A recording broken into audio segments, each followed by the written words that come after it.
Bueno, buenas, bienvenidos a esta charla informativa de la Neurodiplomatura. Mi nombre es Tomás Amelio, yo voy a ser uno de los directores de Diplomatura junto a Nicolás Bruno, que también nos acompaña acá, está acá presente, Mariano Buenas. Díaz Rivera, Yair Embón, Manuel Correa, Verónica Canciani y Antonella Giordano. Todos nosotros somos quienes vamos a estar dirigiendo esta formación y le damos la bienvenida formal a esta segunda edición de la Diplomatura en Neurociencias Cognitivas y Psicología Experimental que organizamos desde Neurotransmitiendo. Bueno, si están acá, posiblemente la mayoría de ustedes ya conozcan sobre Neurotransmitiendo. Neurotransmitiendo es un proyecto multiplataforma de creación de contenido y de comunicación, pero también es un proyecto educativo relacionado tanto a psicología científica como a neurociencias. Y esta organización fue creada y o sostenida por quienes somos hoy directores de esta diplomatura, además de un grupo grande de gente que colabora en el proyecto. Por ejemplo, acá está Mateo Santillán, que se ocupa de la parte de la rederivación. También está Maggie, mucha gente que colabora en este gran proyecto que estamos llevando adelante. Em, Muchos de nosotros nos conocimos haciendo actividades de investigación cuando éramos estudiantes, ¿no? Y una de las barreras que nos encontramos fue básicamente nuestra formación de grado. Em, y un poco eso que también motivó a que surgiera Neurotransmitiendo como organización, porque veíamos que nuestra formación de grado que es en psicología, y al menos acá en Argentina, y particularmente en la UBA, la Universidad de Buenos Aires, que es de donde venimos la mayoría de nosotros, la currícula estaba, y bueno, nos consta que sigue estando, bastante desactualizada, y no nos permitía enfocarnos en contenidos propios de la ciencia psicológica, ni mucho menos lo que nosotros queríamos hacer, que era investigación en psicología o neurociencia, ¿no? Que era lo que nos interesaba a nosotros. Pero lo interesante es que esto anecdótico, que es lo que nos chocábamos nosotros, ¿sí? Esta sensación de que los planes de estudios en Argentina estaban súper desactualizados, en realidad es algo que también es pasible de ser medido, ¿no? O sea, ¿qué tan desactualizados están los planes de estudios? Eso sí, una pregunta de investigación. Y de hecho, es una pregunta de investigación que le duró a Catriel Fierro todo su doctorado, ¿sí? De hecho, hace 2 años, en plena pandemia, tuvimos el honor de poder colaborar con Catriel y trabajar en una comunicación de su tesis de doctorado donde mostramos algunas cositas, como por ejemplo lo siguiente. Lo que hizo Catriel fue analizar planes de estudios no solo de la UBA, de la Universidad de Buenos Aires, sino que también de las dos universidades que tienen mayor matrícula de Argentina. Y nos encontramos con cosas como esta. Por ejemplo, que el promedio de la antigüedad de los textos de los planes de estudio en psicología tienen alrededor de 44 años de antigüedad, ¿no?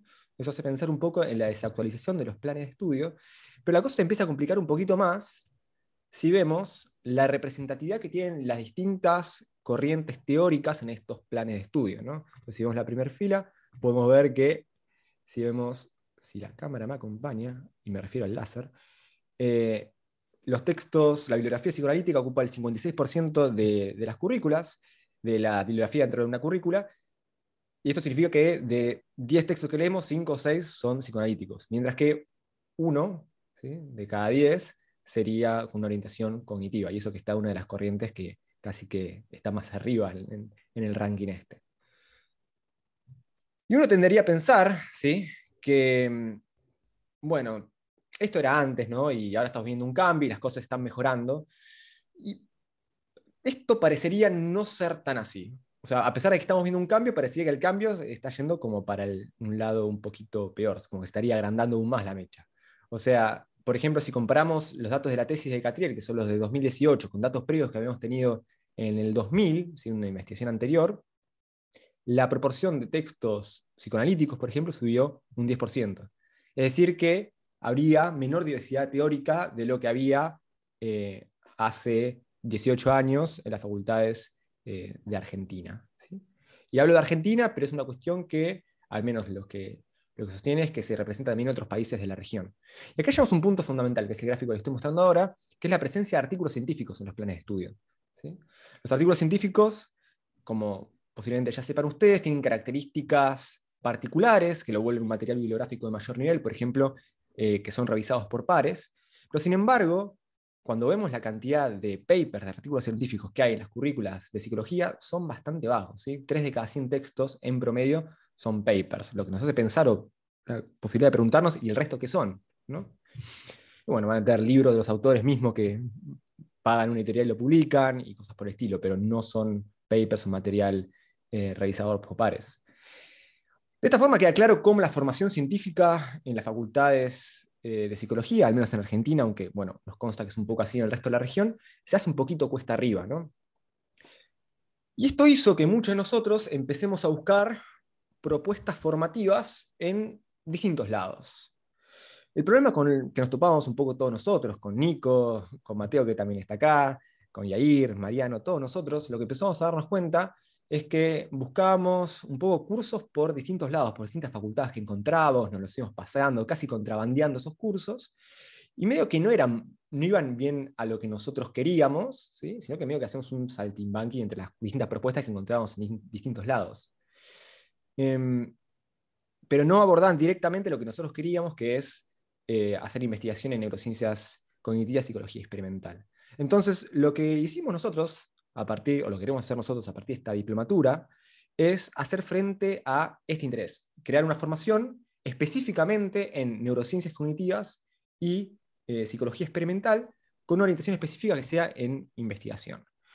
Y esto es importante porque no hay otra formación que exista con estas características. ¿Y cuáles son estas características? Que haya un enfoque específico en neurociencias cognitivas, o sea, que una el vínculo entre psicología y neurociencias, pero una cuestión importante es que en esta formación no solo pueden participar personas que ya estén tituladas o graduadas, sino que también pueden participar estudiantes. Y este era un rol que era una parte que era muy fundamental de la formación que queríamos proponer, ¿sí? Que puedan participar también estudiantes. Porque no quería que pase lo mismo que nos pasó a nosotros cuando éramos estudiantes, que no podíamos acceder a ciertas cosas porque eran cuestiones de posgrado. Así que de esta forma surge la diplomatura, ¿sí? Para hacer un poco frente a esta demanda que en un primer momento era una demanda personal y que empezamos a entender que después podría ser una demanda más bien colectiva. ¿Qué queremos que se lleven de esta diplomatura? En principio, un panorama bastante completo de cómo realizar investigaciones en psicología y neurociencias, más bien en neurociencias cognitivas. Que puedan, por ejemplo, realizar una lectura crítica de papers, ¿sí? De artículos, estos artículos científicos que yo les decía, no solo cómo poder leerlos, que eso como sería la versión más naif, sino cómo poder analizarlo, discutirlo, cómo criticarlo, este tipo de cuestiones que en principio uno creería que al leerlo ya te queda claro, pero darle una vuelta más de rosca, poder criticarlo, ¿sí? Poder encontrar una cuestión metodológica a resaltar, es un poco más complejo. La idea también es que ganen más conocimientos en metodología, ¿sí? Por ejemplo, hay varias clases de métodos en neurociencias en general, electroencefalografía, resonancia magnética funcional, que dentro de un rato vamos a hablar un poquito, ¿sí? Pero también que aprendan cómo investigar en psicología experimental. La parte de los métodos es muy importante porque básicamente que sepan de métodos va a hacer que puedan o no puedan responder preguntas en estas disciplinas, ¿sí? Si no saben de métodos, responder la pregunta que tengan, por más de interesante que sea, se les va a complicar o les va a ser imposible, ¿sí? Obviamente, además de los conocimientos teóricos que nosotros queremos que aprendan, nos interesa que se hagan con cosas prácticas, ¿sí? Por eso va a haber varias partes de la diplomatura que hay que meter manos en la masa, ¿sí? Eso queremos que pase y vamos a, como ya hicimos el año pasado, en la primera edición de la diplomatura, van a haber distintos momentos donde ustedes van a tener que hacer cosas prácticas, ¿sí? Para poder hacer frente a lo que quieran investigar.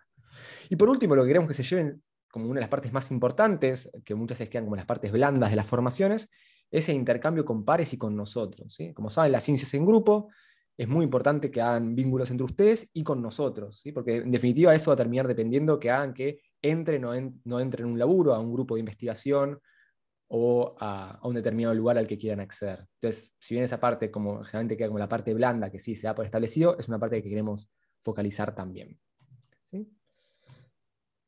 Alguna información clave, ¿sí? de la cursada. La cursada arranca el 9 de abril y dura hasta diciembre, el 3 de diciembre de 2022. Cada clase casi que es un curso en sí mismo, ¿sí? Digo que es un curso en sí mismo por la duración, son unas cuantas horas cada una de las clases. Por ejemplo, no sé, resonancia magnética, tenemos 2 clases dedicadas, son como no sé, 14 horas dedicadas al método ese, que lo que nos va a hacer es que podamos profundizar en el método a estudiar y que no sea nada más una cuestión superficial a ver rápidamente. Y la idea es que estos contenidos se vayan encadenando, ¿sí? O sea, lo que usan en una clase sirva para la clase siguiente y sobre eso se vaya construyendo. La modalidad es online, ¿sí? Es online por varios motivos. Primero, porque cuando arrancamos en pandemia y no había mucha otra opción posible. Ahora, medio que estamos saliendo, y hubiera habido alguna opción de hacer con espacios presenciales y virtuales, pero creemos que no es la mejor opción, por dos motivos principalmente. Porque primero, podemos juntar a estudiantes que de otra forma no sería posible, solo podríamos hacerlo en Buenos Aires y nos dirían unitarios, como le dijeron el otro día, sin saber que, porque pensaron que era presencial. Y por otro lado, de esta forma podemos reunir docentes de distintas partes del mundo, ¿sí? Para que en los temas en los cuales son especialistas. Tenemos docentes que están en Estados Unidos, como Dani Lowe, gente en Noruega, en Suecia, en Canadá, que de otra forma, obviamente que sería imposible hacerlo. Uno de los aprendizajes que nos dejó la primera edición de la diplomatura, que fue el año pasado, es que hacer una diplomatura que sea 100% sincrónica, o sea, donde la única forma de cursar sean Zooms eternos, no era la mejor decisión, ¿sí? O al menos no lo era, no lo es, para maximizar su aprendizaje.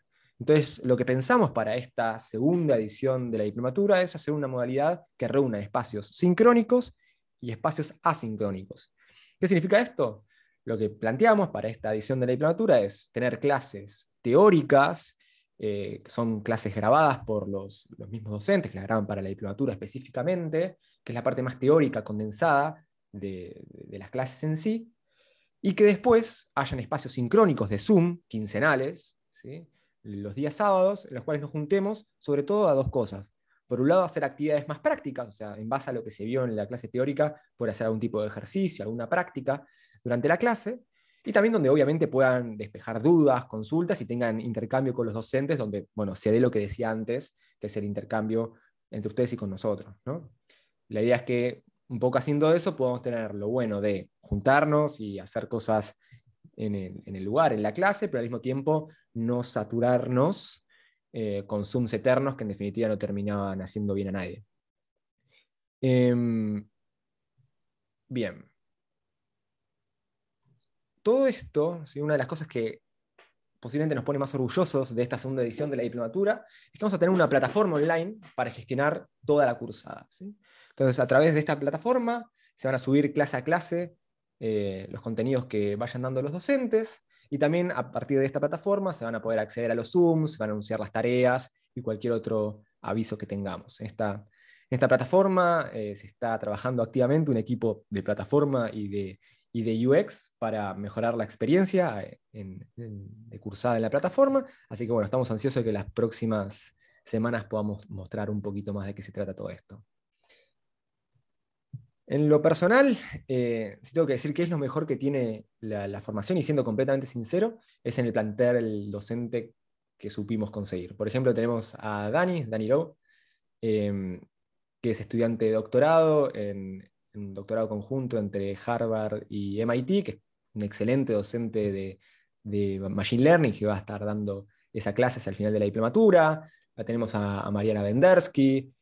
Mariana es docente, es profesora adjunta de UBA, en la Facultad de Medicina, en la cátedra de Neuroanatomía, y va a estar dando neuroanatomía. La tenemos a Paula Salamone, que es postdoc en Suecia, y va a estar dando medidas periféricas. Bueno, si tengo que nombrar acá, bueno, Sergio, por ejemplo, que es un genio, él va a estar dando filosofía de las neurociencias, es docente y titular en la Facultad de Filosofía también. Tenemos docentes, la verdad, que son excelentes, y creo que es de las mejores cosas que tenemos en la cursada que tenemos para proponerles. Y eso un poco lo digo yo, y es un créanme, pero al mismo tiempo es lo que nos dijeron en las encuestas que hicimos a exalumnos de la diplomatura. Estas son las calificaciones que le dieron a las clases de los docentes a nivel global. Pueden ver que la mayoría lo puntuó 5 de 5, y eso obviamente que nos llena de orgullo. Incluso si vamos a ver el grado de conocimientos que le adjudican a los docentes, podemos ver que la balanza se inclina un poquito más. Ven que 23 de 24 personas puntuaron que el grado de conocimiento de los docentes de la diplomatura es 5 de 5. Es uno de los bastiones que podemos decir que tiene nuestra formación, sin duda, es la calidad docente, ¿no? Y no solo por el alto grado de conocimiento que tienen, sino porque también ha sido valorado por los estudiantes el acercamiento que tenían durante las clases, la posibilidad de resolver dudas y tal. Esto está en comentarios muy hermosos que a veces los leo antes de irme a dormir porque me parecen divinos, básicamente. Em, por último, lo último que hago de autobombo, hasta la última positiva, de las encuestas, es cómo calificaron el programa de la diplomatura, que también estamos muy contentos en cómo fue organizado. También fue muy bien puntuado y muy bien. Lo que pasó es que fue pensado específicamente para poder hacer un recorrido bastante abarcativo de los distintos puntos que contienen la psicología experimental y las neurociencias cognitivas. Desde algo muy inicial y bueno, solidificar las bases en cuanto a conocimientos de neuro, hasta cómo desarrollar un proyecto transversal en estas disciplinas. La idea sería contarles brevemente de qué se trata el programa que tenemos para ofrecer. Muy breve, hacer un paneo de cuál es la propuesta y obviamente pueden interrumpirme en caso de que tuvieran algún tipo de duda y tal. En las primeras clases vamos a estar junto a los directores de la diplomatura, un poco haciendo las bases de esta disciplina de neurociencias cognitivas y psicología experimental, y contando un poco sobre investigaciones que realizamos nosotros. La mayoría de nosotros nos dedicamos a hacer investigación. Yo, por ejemplo, trabajo en predicción de estados afectivos con dos técnicas, con electroencefalografía y con actividad electrodérmica. Pero también está Nico, que trabaja en estados de conciencia y EEG, particularmente mind wandering. Marian, que trabaja en lenguaje y alteraciones neuropsicológicas, Yair en metacognición. Cada uno se fue especializando en distintos temas y está bueno que se llene un pantallazo de qué cosas se pueden hacer en estas disciplinas, qué proyectos son realizables. Después en la clase 2 voy a estar junto a Mariana Vendersky, como le decía, Mariana es especialista en neuroanatomía y va a estar dando neuroanatomía macroscópica, mientras yo voy a estar dando la parte más fisiológica o anatomía microscópica. Después en la clase 3 es una clase importantísima de metodología, ¿no? Entender más a fondo cómo funcionan algunas cuestiones de la comunidad científica, distintos diseños de investigación, cómo realizar distintas metodologías, distintos diseños, dependiendo de la pregunta que nosotros tengamos. Un poco de eso vamos a ver en la clase 3, junto al magíster Nicolás Bruno. En la clase 4 vamos a tener un crash course de Python, o sea, un curso corto de Python junto a Matías Grimberg, que es fundador del Instituto UMAI. La idea es que sea como un curso corto en el que vamos a ver Python, que es el lenguaje de programación que vamos a usar principalmente en la diplomatura. Uno podría pensar a priori qué tiene que ver el lenguaje de programación en todo esto, pero tiene mucho que ver porque eso nos va a posibilitar, por ejemplo, poder manipular nuestros datos que querramos obtener, poder analizarlos y ese tipo de cuestiones. Entonces es fundamental aprender eso. O por ejemplo, si queremos hacer un experimento, queremos codearlo, queremos escribirle el código, necesitamos saber un poco de eso, ¿no?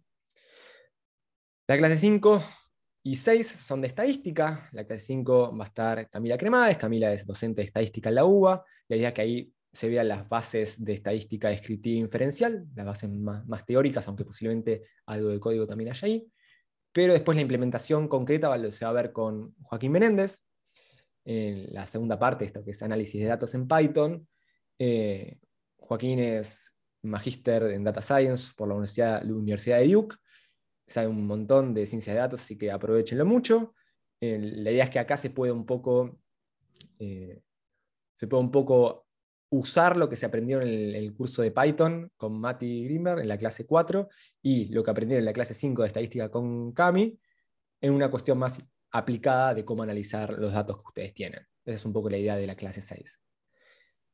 La clase 7, programación de experimentos, junto a, bueno, acá me quedó Nicolás Bruno, pero ahora es magíster, y Irene Bon. Ambos tienen mucha experiencia programando experimentos. Hacemos investigación, es el 7º año creo que estamos en investigación metidos, así que tenemos bastante experiencia haciendo un poco todo esto, y van a poder mostrar unos ejemplos claros de cómo, para que ustedes se puedan llevar cómo implementar un experimento que quieran llevar a cabo. La clase 8, como les decía, van a tener a Sergio Barberis, dando filosofía de las ciencias cognitivas y de la neurociencia. Y a partir de la clase 9 arrancamos ya una sección de métodos en neurociencias, ¿no? Entonces, clase 9 y 10 van a estar con Ignacio Polti.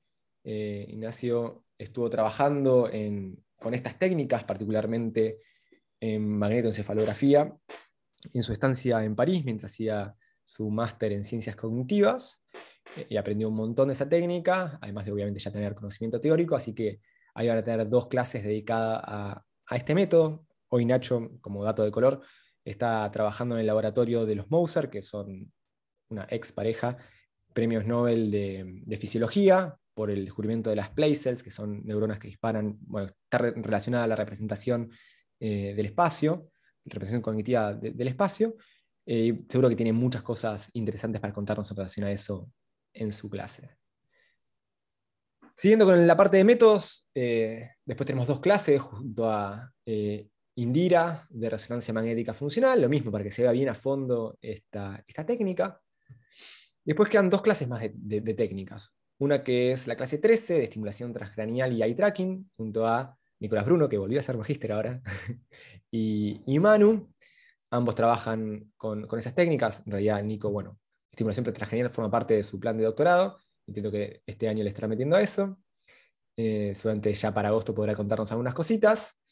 Y la clase 14 voy a estar con Pau, dando medidas periféricas como finalización de este módulo de técnicas en neurociencias. Yo voy a estar dando actividad electrónica, que es una técnica con la que vengo trabajando hace un tiempo, y Pau va a estar dando frecuencia cardíaca, que es una técnica con la que trabajó durante su doctorado, que es un doctorado en neurociencias acá, el doctorado de Córdoba.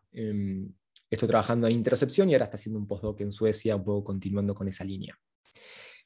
En la clase 15, y ya terminando con la parte de métodos, es una clase muy importante que es de escritura académica, ¿sí? Es un poco para saber cómo volcar todo lo que, el conocimiento que se va creando. De hecho, creo que la tenemos acá a Maru dando vueltas. Gracias por estar acá, Maru. Después le pueden preguntar cosas y molestarla si quieren. Maru abandona la sesión. Se van a ver cosas también de revisión, de sistemas de referencias. Es una clase muy práctica, que la tenemos hacia el final de la diplomatura. Y ya yendo, sí, el final, la clase 16 tenemos modelos animales. Si bien la diplomatura tiene un enfoque claro, un sesgo más hacia humanos, es una parte muy importante que no queríamos dejar de considerar, donde está Martin Puinton, él investiga en el IBIME, el Instituto de Biología y Medicina Experimental, particularmente en el Laboratorio de Biología del Comportamiento, que muchos de nosotros salimos, así que un lujazo tenerlo. Después tenemos la clase de modelos computacionales, junto a Sebastián Idesis, que está trabajando en su doctorado en relación a eso, particularmente con pacientes con accidentes cerebrovasculares en Barcelona. Y después, clase 18 es una actividad bien práctica que vamos a estar dirigiendo con Nico, que sigue siendo licenciado acá. Yo soy magíster, pero Nico licenciado, por más que nos recibimos al mismo día. Ese ya fue un propósito. Esto ya directamente es bullying, Nico, directamente. O sea, no me jodía nada cambiar. Si cambié el mío, ¿por qué no cambié el tuyo? O sea, no tenía ningún tipo de sentido. Es una actividad práctica de análisis de datos de señales fisiológicas. Lo implementamos el año pasado y la verdad que nos gustó mucho, y este año lo queremos repetir. Es una idea que pseudo robamos del máster que hicimos de ciencias cognitivas en París, que hicimos con Nico el año pasado. Hacer una actividad práctica, la verdad que sirve mucho, puedes chocarte con qué pasa cuando querés analizar los datos, ¿no? Si te damos los datos, ¿cómo hago para resolver o dar una respuesta a una pregunta de investigación? Entonces, un poco es hacer eso lo que queremos que pase en la clase 18. Llegando al final, tenemos a la clase del magíster Daniel Lowe, dando Machine Learning. Nada, es un campo súper interesante y súper en boga hoy en día, que está buenísimo que se lleven, al menos como un pantallazo. Y por último, en la última clase la idea es, por un lado, que estén las presentaciones finales de sus trabajos, ¿sí? Que vamos a hablar dentro de un rato, los trabajos de diplomatura como trabajo integrador, de sus proyectos que van a llevar a cabo, y que hablemos un poquito también de la inserción laboral en investigación, ¿sí? Como más académica, pero también de otras cosas. Porque, bueno, la salida académica es una, pero no es la única, y hay otras que podemos conversar. Por ejemplo, con Nico ahora estamos trabajando un poco a nivel industria. Estamos trabajando para una empresa de eye trackers, de dispositivos de seguimiento ocular, y eso está muy relacionado con lo que van a ver en la diplomatura. Entonces está bueno que se lleven también como otras cosas que se puede hacer, además de una salida académica, teniendo estos contenidos presentes. Bien, yo les mencionaba recién la presentación final, clase 20, trabajo integrador, pero ¿de qué se trata esto? Bueno, la idea es que puedan hacer durante toda la diplomatura un proyecto de investigación. ¿Sí? Un proyecto de investigación en el que ustedes tengan que hacer una búsqueda bibliográfica, que reúnan un estado del arte, que los guíe hacia una pregunta de investigación, que hagan el diseño experimental, así que diseñen cómo van a responder esa pregunta, y que incluyan una forma de responderla que tenga que ver con una parte conductual, puede ser, no sé, por ejemplo, porcentaje de respuestas correctas o cosas por el estilo, y un método de neurociencia de los que veamos, ¿no? Puede ser electroencefalografía, resonancia, las cosas que veamos durante la cursada. Y esto después entré en formato paper, sí que es la forma de comunicación más común que tenemos hoy por hoy en ciencia, y que haya una presentación oral de eso, una modalidad medio congresito. La vez pasada salió muy lindo eso, así que esta vez estaremos repitiéndolo, pero obviamente que esto no es que va a pasar en la clase 20, que entregan el trabajo y listo. Hay un sistema de preentregas con feedbacks de nosotros, es un proceso acompañado. La idea es que este trabajo sea en grupo, obviamente que si después hay alguna particularidad, que haya algún trabajo, no sé, que nadie le acompañe a la idea de uno, qué sé yo, podemos conversarlo, pero la idea es que sea un trabajo en grupo, ahí van a tener algo de networking para hacer, es interesante, es lo que obviamente recomendamos, ¿no? Es un poco la idea que tenemos en general de la cursada, del trabajo final. Obviamente que si quieren saber un poco más de todo esto que estamos contando, Nico, si no lo mandaste, puedes pasar los links donde pueden tener más información de todo esto. Sobre todo también me Sí. interesa que pases el link del programa. ¿Sí? Yo les conté en un pantallazo de qué se trata la formación, pero si quieren ver un poco más a fondo qué se ve clase a clase o quieren seguir chusmeando algunas cosas, ahí está toda la información un poco más detallada, ¿no? En el programa que ya tenemos armado. Y eso es todo, gente. Abrimos espacio a dudas, preguntas, consultas que tengan para hacer.